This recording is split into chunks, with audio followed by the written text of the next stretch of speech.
கோவை காந்திபுரம் பெரியார் படிப்பகம் முன்பாக விடுதலை சிறுத்தைகள் கட்சியின் சார்பில் மனுதர்ம நூலை தடை செய்ய கோரி துண்டு பிரசுரங்கள் விநியோகம் செய்யும் நிகழ்ச்சி நடைபெற்றது. விடுதலை சிறுத்தைகள் கட்சியின் மாநில துணை பொதுச் செயலாளர் வன்னியரசு தலைமையில் கோவை காந்திபுரம் பெரியார் படிப்பகத்தின் முன்பாக மனுதர்ம நூலை தடை செய்ய வேண்டும் எனவும் இந்துக்களுக்கு எதிராக செயல்படும் வேல் யாத்திரையை தடை செய்ய கோரியும் துண்டு பிரசுரங்களை பொதுமக்களுக்கு விநியோகம் செய்யும் நிகழ்ச்சி நடைபெற்றது. இந்த நிகழ்ச்சிக்கு காவல்துறையின் சார்பில் அனுமதி மறுக்கப்பட்ட நிலையில் விடுதலை சிறுத்தைகள் கட்சியினர் காவல்துறையினருடன் பேச்சுவார்த்தையில் ஈடுபட்டனர். இது உடன்படாத காவல்துறையினரை தள்ளி துண்டு பிரசுரங்களை விநியோகம் செய்ய முற்பட்டனர். இதனால் காவல்துறையினருக்கும் விடுதலை சிறுத்தைகள் கட்சியினருக்கும் இடையே தள்ளுமுள்ளு ஏற்பட்டது. பின்னர் காவல்துறையினர் இருக்கின்ற இடத்தில் வைத்து அப்படியே துண்டு பிரசுரங்களை விநியோகம் செய்து கொள்ளுங்கள், சாலைக்கு வரக்கூடாது என்று நிபந்தனை விதித்தனர்.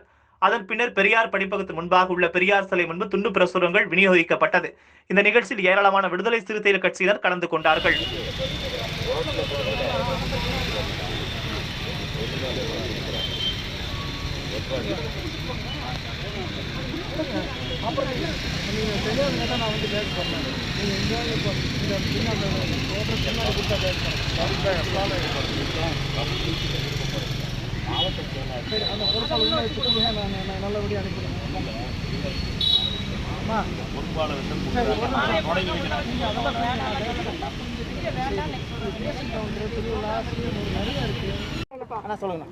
சொல்லலாமா?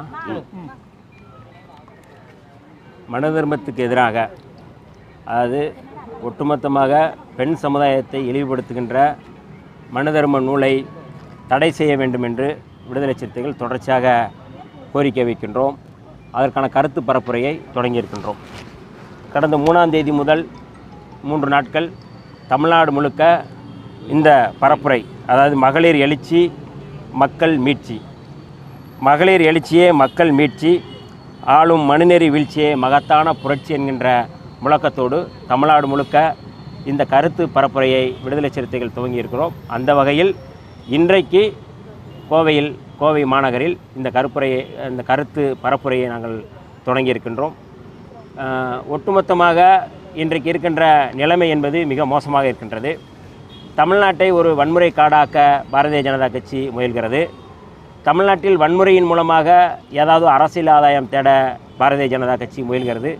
இந்த போக்கை தடுத்து நிறுத்த வேண்டும் என்கின்ற வகையில் விடுதலை சிறுத்தைகள் தொடர்ச்சியாக வேல் யாத்திரையை தடை செய்ய வேண்டும் என்று கோரிக்கை வைக்கின்றோம்.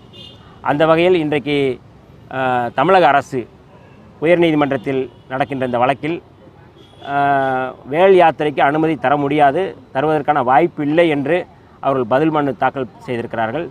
அந்த முடிவை, தமிழக அரசினுடைய இந்த முடிவை விடுதலை சிறுத்தைகள் வரவேற்கிறோம். ஒட்டுமொத்தமாக தமிழக அரசு மதவெறியை தூண்டுகின்ற வேல் யாத்திரையை தடை செய்ய வேண்டும்.